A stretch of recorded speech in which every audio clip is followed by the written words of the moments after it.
It's tarot time.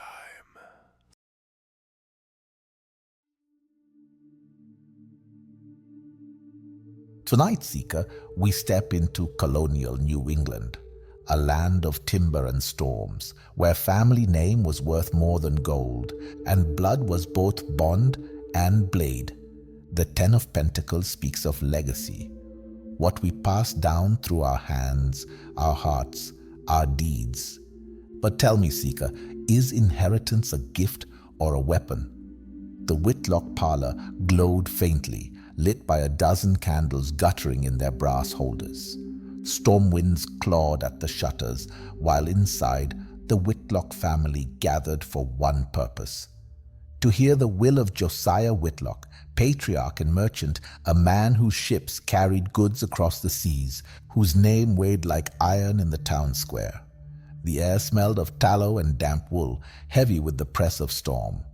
The hearth smoldered with low embers, casting uneasy shadows across oak beams. Portraits of Whitlock ancestors watched from the walls, faces frozen in stern judgment. His children stood at his bedside. Nathaniel, the eldest son, with a jaw clenched tight, as if wealth already belonged to him. His fingers drummed against his sword belt, restless, certain of his claim.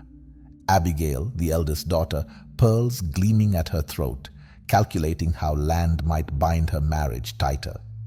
Her gaze shifted between her brothers, already plotting where alliances might bend. Samuel, the youngest, eyes soft and distracted, more loyal to books than to coin. He lingered at the edge, lips moving as though whispering a prayer, unsure where justice lay. And in the corner, quiet, watchful, stood Eliza, the adopted child. Her dark hair tied simply, her hands folded, the one they never let forget that she bore Whitlock deeds, but not Whitlock blood. I never asked for his name, only for his trust. The parlor fell silent as the lawyer broke the wax seal.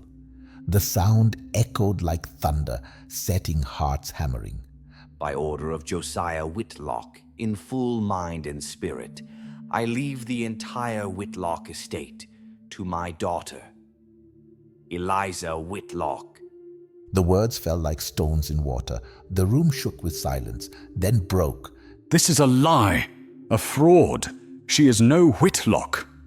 Blood decides legacy, not pity. Father has been deceived.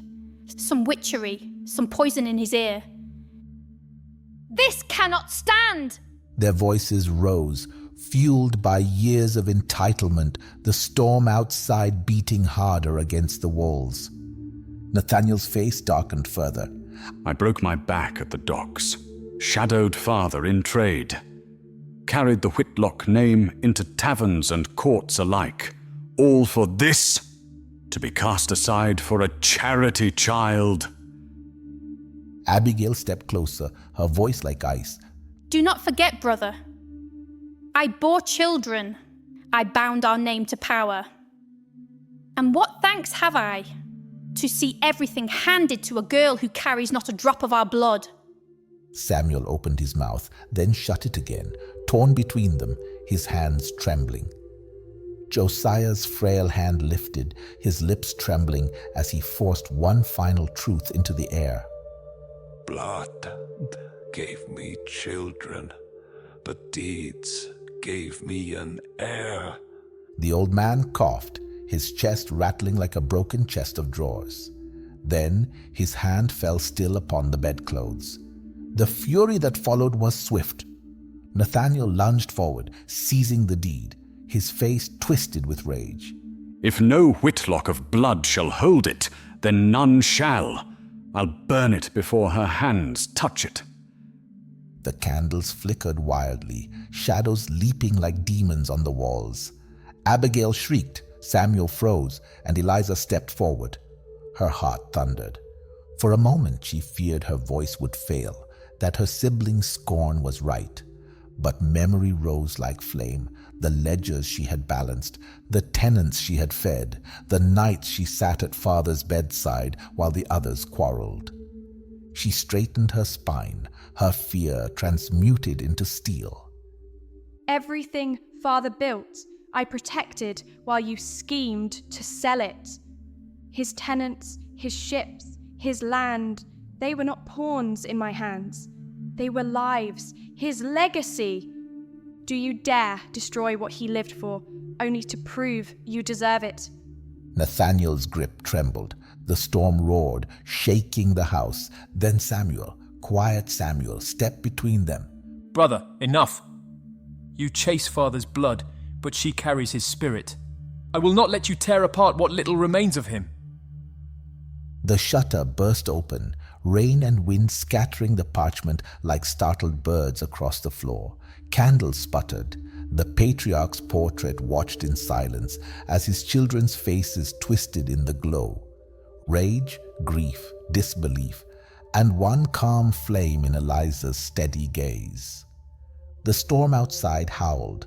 The storm within had only just begun. So, Seeker, what do we learn here? The 10 of Pentacles is more than coin, more than land, more than name. It is what endures when time steals our breath away.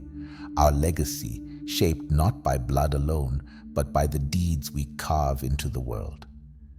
Josiah Whitlock left his fortune to Eliza, not by birthright, but by choice. And in that choice, he taught us this. What you leave behind is not measured in silver or soil, but in the lives you've touched and the values you've proven true. In the end, when voices carry your name into the future, will you be remembered for blessings or battles?